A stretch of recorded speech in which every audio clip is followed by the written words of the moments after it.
नमस्कार दोस्तों, आप देख रहे हैं अपना सिटी न्यूज। मैं मोनिका भारती। आइए नजर डालते हैं दिन भर की कुछ खास खबरों पर।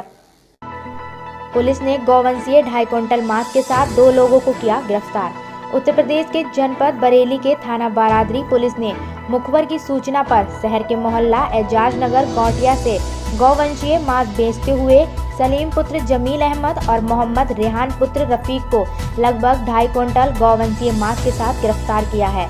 आपको बताते चलें, इतनी सख्ती होने पर भी गौवंशीय मांस की बिक्री होने कई सवाल उठाते हैं। वहीं पर कानून की चोरी कर मांस बेचना व खरीदना और खाना इस्लाम गैर इस्लामी माना जाता है, तो फिर क्यों इस्लाम को मानने वाले गौवंशीय मांस बेचते व खरीदते और खाते हैं?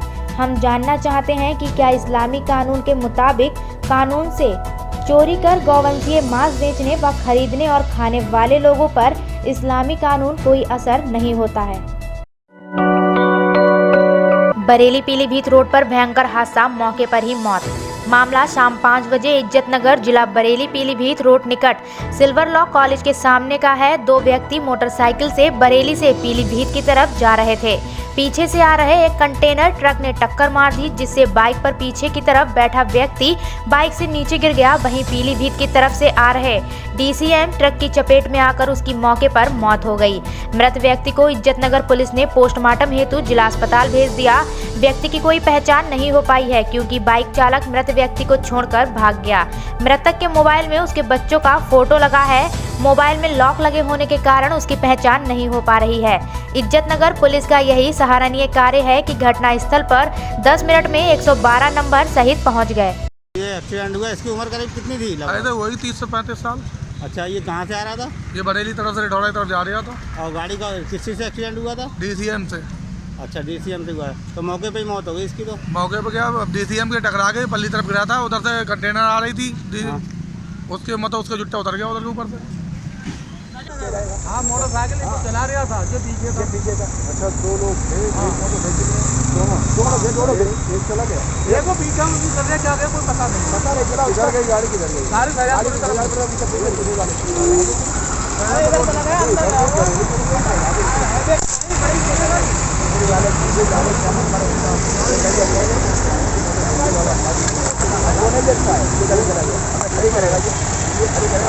ये आप इधर से रहे, वो इधर से आ रहे हैं। वो गाड़ी जिससे टक्कर मारी है, टक्कर लगी है, वो किधर जा रही थी? दोनों इधर जा रहे हैं। उसने ब्रेक लगाया,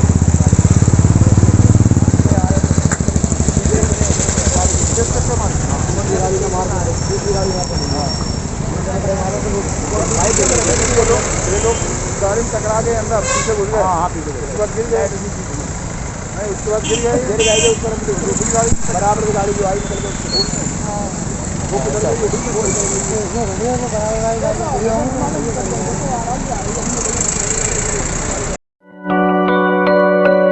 VACA कार्यालय में स्थानांतरण को लेकर लगी लंबी भीड़।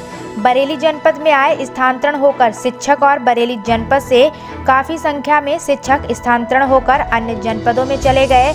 आज बेसिक शिक्षा के ऑफिस में लगी लंबी लाइन शिक्षकों की है। शिक्षक शिक्षिकाएं ज्वाइनिंग को लेकर काफी लंबे समय तक इंतजार में थे, जिनको आज आखिरकार स्थानांतरण मिल ही गया है। इस संबंध में बताते हुए जिला मुख्य बेसिक शिक्षा अधिकारी विनय कुमार ने बताया। देखिए, ऐसा है कि इस समय अंतर जनपदीय स्थानांतरण चल रहे हैं, जिसके तहत जो है हम लोगों को पहले 2 तारीख तक और अब 6 तारीख का जो है रिलीविंग करना है, और जो है उसके बाद उन जो टीचर्स जनपद में आने हैं उनको ज्वाइन कराना है। तो क्योंकि जो बाकी जनपदों ने भी जो है रिलीव कर दिया, हमने भी कर दिया। हमारे यहाँ से 166 लोग रिलीव हुए दूसरे जनपद जाने के लिए, और 209 के सापेक्ष 209 यहाँ से गए थे।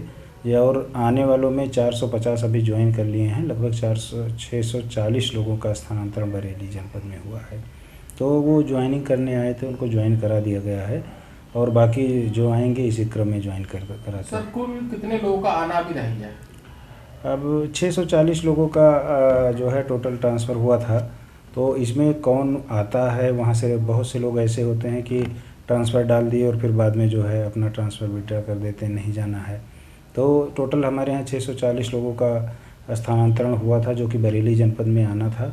उनमें से जो है 450 आ गए हैं, बाकी हैं। इसी तरह से यहाँ से जाने वाले जो है 209 लोगों का हुआ था, जिसमें 166 लोग गए हैं। संभवतः 1-2 लोग और कह रहे हैं कि हमें जाना है, लेकिन उसके बाद फिर जाते हैं कि नहीं।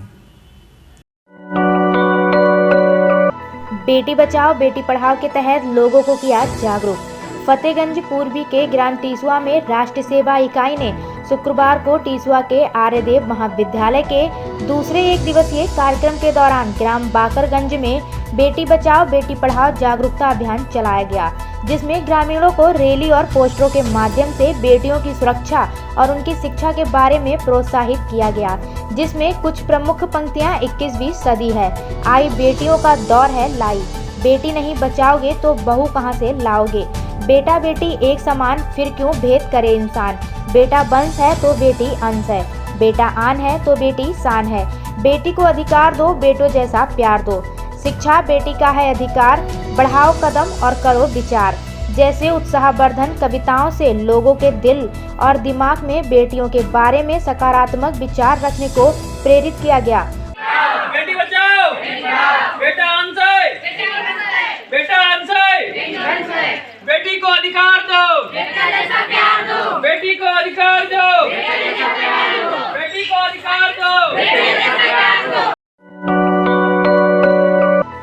आंगनवाड़ी केंद्र से फरीदापुर चौधरी इज्जत नगर में गर्भवती महिला और छोटे बच्चों को देसी घी व दूध बांटा गया। सरकार द्वारा लगातार छोटे बच्चे और गर्भवती महिलाओं को खाद्य सामग्री बांटने का काम कर रही है और यही सामग्री आंगनवाड़ी केंद्रों पर दी जा रही है।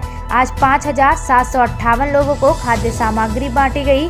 इस मौके पर महेश्वरी देवी कार्यकारिणी व राबिया साई CDPO इंचार्ज नूतन भी मौजूद रहे।